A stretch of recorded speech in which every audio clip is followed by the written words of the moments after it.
This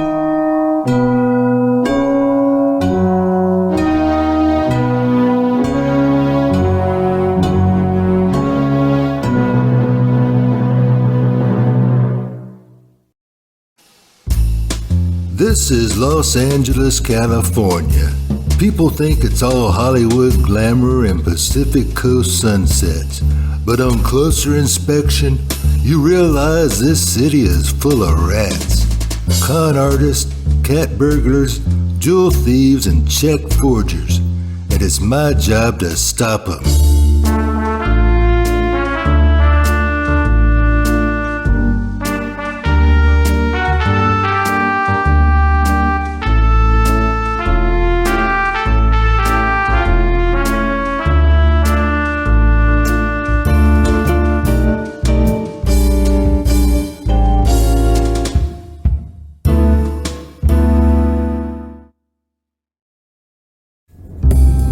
Monday, August 22nd, 8:33 a.m. It was another hot, miserable morning in Los Angeles, the kind of day that makes you want to stay home, fill your bathtub up with cheap hooch, and either drink yourself silly or drown in your own rot gut. I parked in front so everyone would see my car and know the boss had arrived. Inside, my tellers were getting their cash drawers ready for our 10 a.m. opening. I only hire men for my tellers. Dames are either khaki-wacky or go 100% meatball when a sugar daddy shows up on a gravy train and hollers, "All aboard." I grabbed a cup of coffee, lit a Chesterfield, and made sure my employees were in ship shape. Like clockwork, old man Turnipseed walked in just after we opened for the day.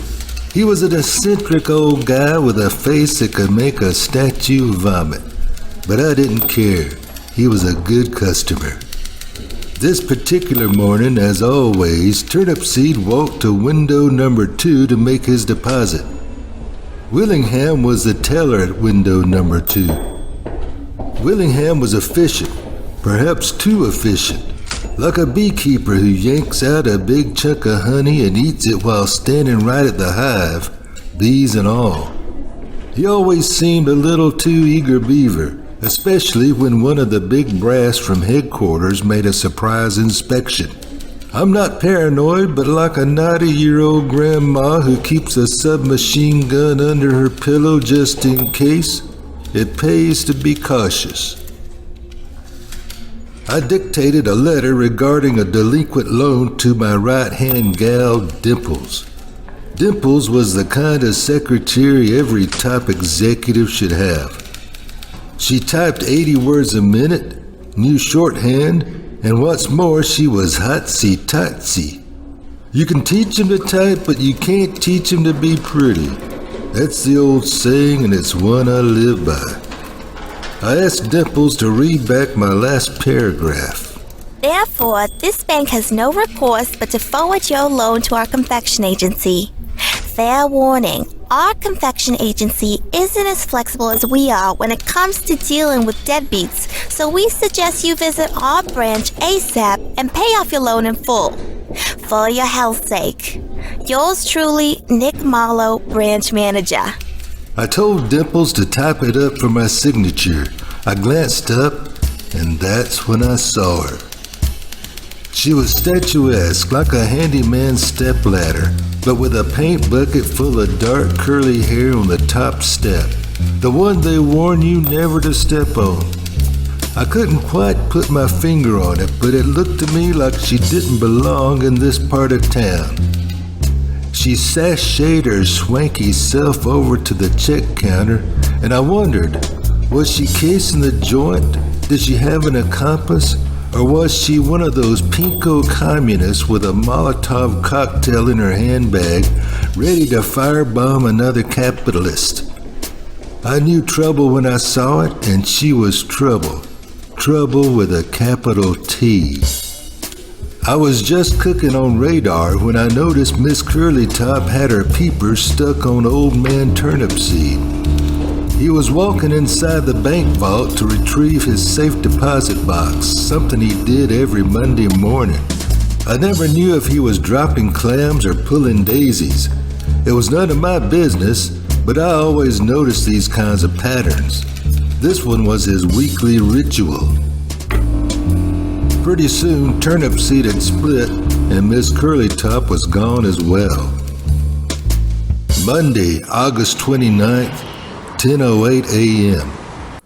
Old man Turnipseed was back inside the bank vault, fishing around his safe deposit box for more clams when Miss Curlytop returned. She walked over to the check counter and pretended to fill out a deposit slip. In this business, you gotta be on top of everything or you'll get your head cut off like a renegade chicken. From tellers pulling some sticky moolah for a trip to a gambling den, to sharecropping dames bouncing enough checks to fill a handball court. I've seen it all, and what I was seeing now was raising a king-size question mark. Miss Curlytop might fool some people, but not me. She was keeping tabs on Turnipseed. When he finished with his safe deposit box and walked out the front door, Curlytop tailed him. I grabbed my hat and told Dimples, I'm driving over to Fairfax to buy a carton of Chesterfields.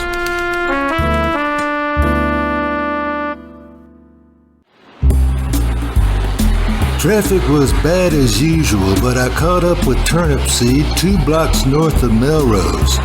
He was driving a wood panel station wagon, but where was Curlytop? It wasn't long before I realized she was between me and Turnipseed, driving a light-colored sedan. Turnipseed hit Santa Monica Boulevard and turned east. Curlytop turned with him. I followed. At La Brea, our little caravan headed north, crossed over Sunset and Hollywood, and wound up on a side street full of juke joints, opium dens, flea bag hotels, and warehouses. Turnipseed pulled to the curb and parked. Curlytop drove past him and turned to the next street. I was half a block away at the traffic light when it turned green, but I held my position, the better to observe Turnipseed's next move. Unfortunately, some goon in an ice cream truck started blowing his horn. I tried to wave him around, but he kept up a racket. I saw Curlytop walk around the corner and follow Turnipseed into a piano warehouse. I drove forward and parked behind his car. There was a phone booth across the street. I called Dimples. Dimples, this is Marlowe. Nick Marlowe. Any messages? Your landlord called about your back rent. The woman who lives across the hall from you, her attorney called. Oh, and someone from the FBI called. I told them you drove over to Fairfax to buy a carton of cigarettes. Listen, Dimples, and listen good. I've got my carton of Chesterfields, but there's more you should know. I explained to Dimples what I'd been up to. I told her to check with the tellers about the woman who came in this morning right after old Turnipseed. See what they could find out from her account. I gave Dimples my number, hung up, and waited. In a few minutes, the phone rang. This is Marlowe, Nick Marlowe. Mr. Marlowe, this is Dimples, your secretary. Mr. Williams said the lady deposited a check for $5 under the name Jasmina O'Reilly. Jasmina O'Reilly. Now I had a name to go with that beautiful face. For a moment I thought I was falling in love with a dame I hardly knew. I told myself to shake it off. In my business, you had no time to get doll dizzy, especially with a gal from the wrong side of the tracks who just might be a criminal, or even worse, a communist. If I was gonna bust this caper, I had to have cover. I decided to wait until dark to make my move. I lost count of the people who kept banging on the door. I tried to explain as quickly as I could that I was Nick Marlowe, branch manager, and I was trying to stop a communist plot. One lady said she was a customer at my bank and promised to take her business somewhere else. But I stood my ground just like I did in Okinawa during the war. Monday, August 29th, 10:45 p.m. I've been hiding in the phone booth for over 12 hours, observing the warehouse across the street for any signs of Turnip Seed or Jasmina O'Reilly, for whom I was now having romantic feelings. If old man Turnip Seed was in danger, I had to act, even if it meant sending the woman I loved to prison. I was contemplating my next move when suddenly the phone booth door swung open. That's when the lights went out.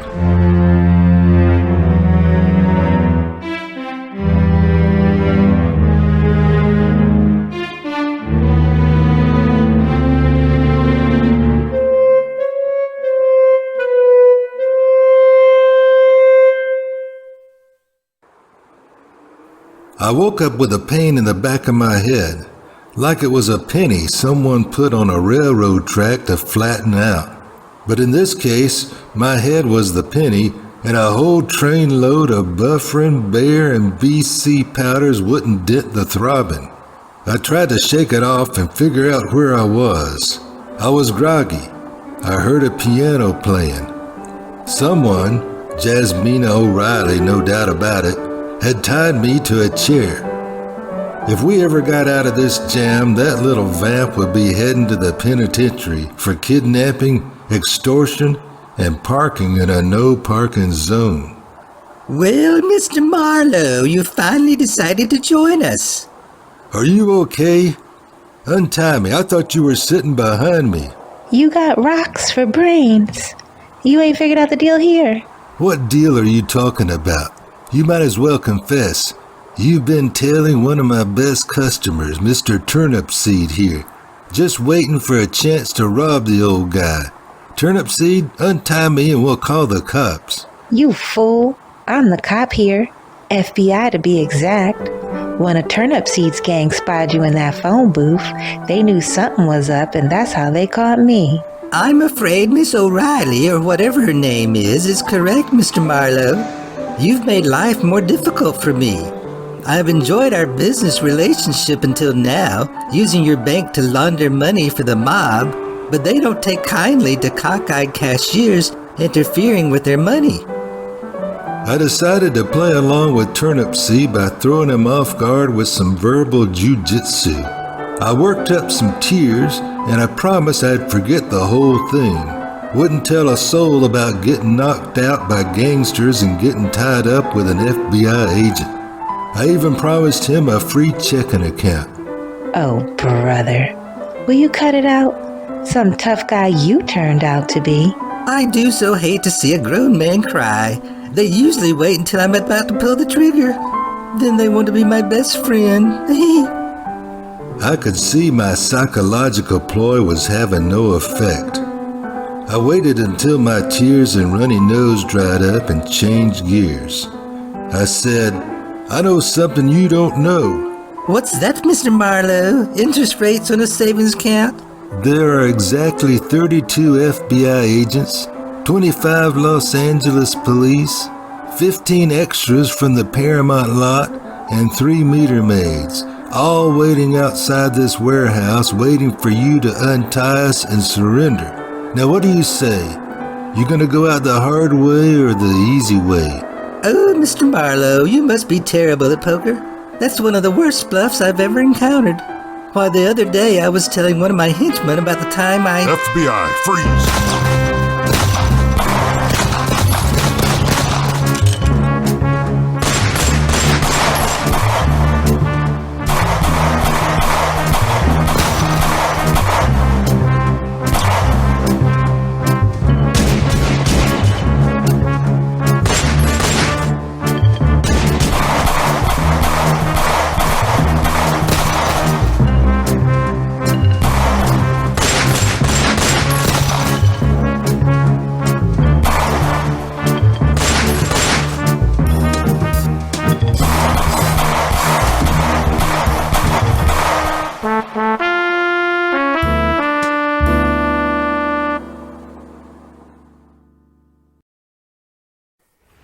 Tuesday, August 30th, 2:07 a.m. The cops took Turnip Seed's body to the morgue on his way to the Deep Six. It looked like I was in deep trouble as well. Trouble with a capital T. You lucky we don't charge you with interfering with a federal investigation. I didn't know anybody was investigating anything. Besides, I was following you for all the right reasons. What? Because I don't look like your typical customer? No, because you see, baby, I'm in love with you. Have been from the moment I laid peepers on you. Tonight, being tied up with you in a piano warehouse just proved it. I could feel the friction between us. I could tell you felt the same way. This is a crazy world we live in. Things happen for no apparent reason, like toilets that suddenly flush counterclockwise. I don't have a ring, but tonight I'm cashing in my chips for good. Jasmine O'Reilly, will you marry me?